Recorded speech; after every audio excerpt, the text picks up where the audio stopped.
22 अप्रैल को हुए आतंकी हमले से पूरे देश के लोगों में प्रतिशोध की ज्वाला धधक रही है।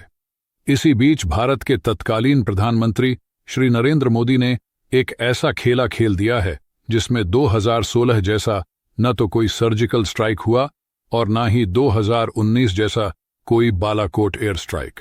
इस बार भारत की तरफ से ऐसे युद्ध की शुरुआत हुई है जो खून तो नहीं बहाएगा, लेकिन प्यास से पाकिस्तान को तड़पा तड़पा के रख देगा। और इसका अंजाम ये होगा कि पाकिस्तान की आवाम प्यासे दर दर की ठोकरें खाते हुए फिरेंगे। पाकिस्तान आवाम अंधेरे में मरेगी, खेत सूख जाएंगे, सब्जियों के दाम 7वें आसमान पर होंगे। पहलगाम हमले का बदला भारत बंदूक की गोलियों से नहीं बल्कि प्यास से लेगी।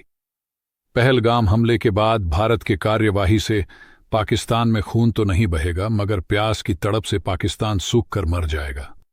तो दोस्तों, पाकिस्तान के कायराना हरकत के बाद भारत सरकार ने पाकिस्तान के खिलाफ एक ठोस कदम उठाया है। भारत सरकार ने 1960 में हुए सिंधु जल समझौते को स्थगित कर दिया है, जिससे पूरे पाकिस्तान में अफरा तफरी मच गई है। उन्होंने कह दिया ना कि अगर हमारा पानी बंद करेंगे तो फिर जंग के लिए तैयार हो जाएं। ये जो गोरी, शहीन, गजनवी, ये चौकों में सजाने के लिए नहीं हमने रखे हुए, ये हमने हिंदुस्तान के लिए रखे हैं बाबा। ये जो 130 एटॉमिक हमारे पास वेपन है, वो हमने सिर्फ मॉडल बनाने के लिए नहीं रखे हुए।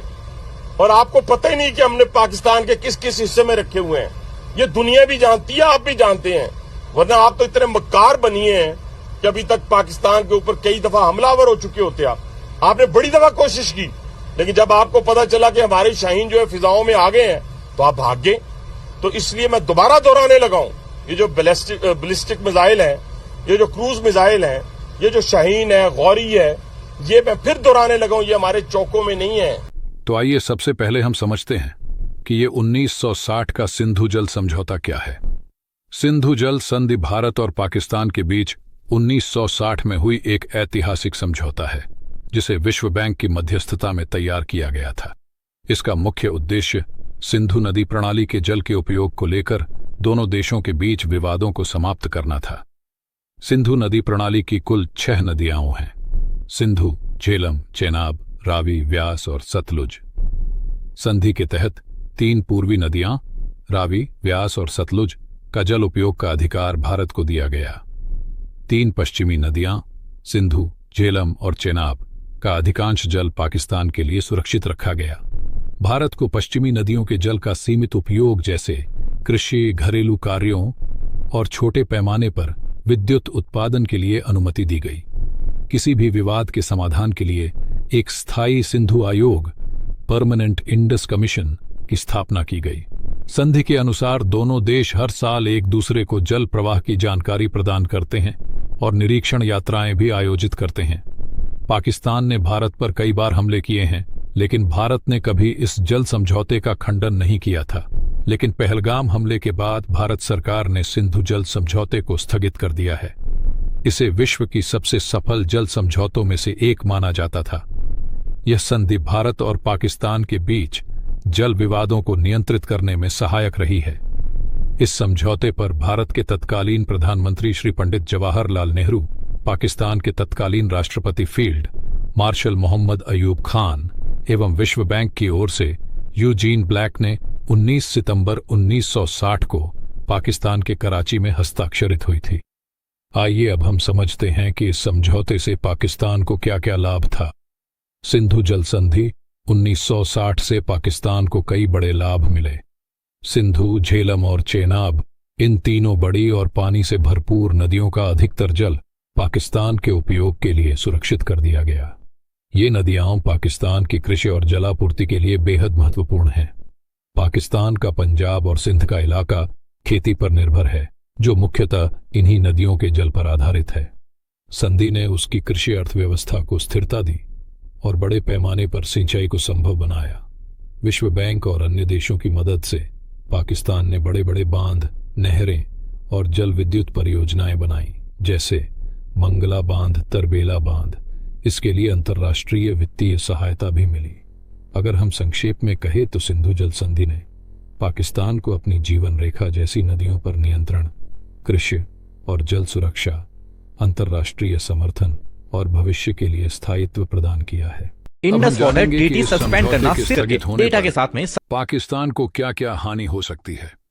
अगर सिंधु जल संधि को स्थगित कर दिया जाए या भारत संधि का पालन करना बंद कर दे तो पाकिस्तान को कई गहरी और व्यापक हानियां हो सकती हैं। पाकिस्तान की लगभग 80% कृषि सिंधु प्रणाली पर निर्भर है। यदि भारत जल प्रवाह रोकता है या मोड़ता है तो सिंचाई के लिए पानी की भारी कमी हो जाएगी, जिससे फसलें बर्बाद हो जाएंगी।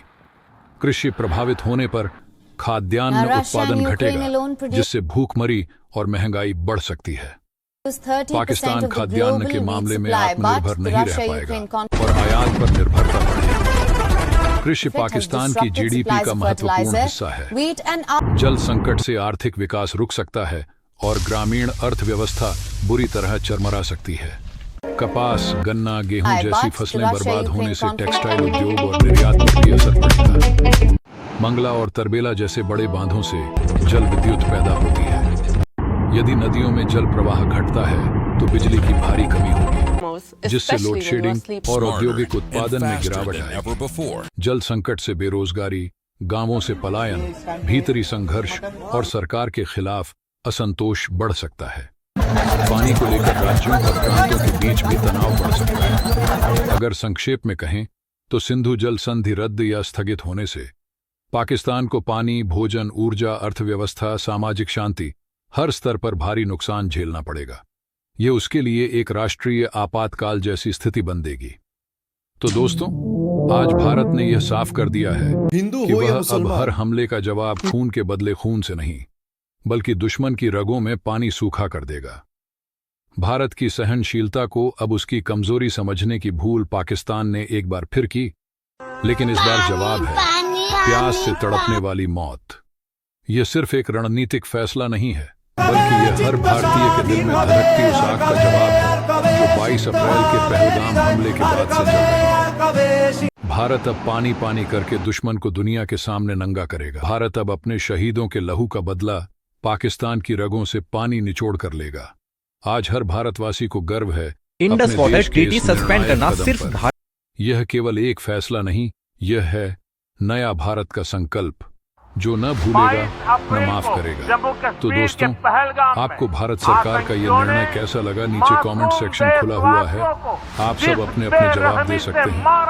और कृपया ये भी बताएं कि क्या इतना करना इन पापियों के लिए सही है या फिर भारत सरकार को और भी कड़े कदम उठाने चाहिए। जय हिंद, जय भारत।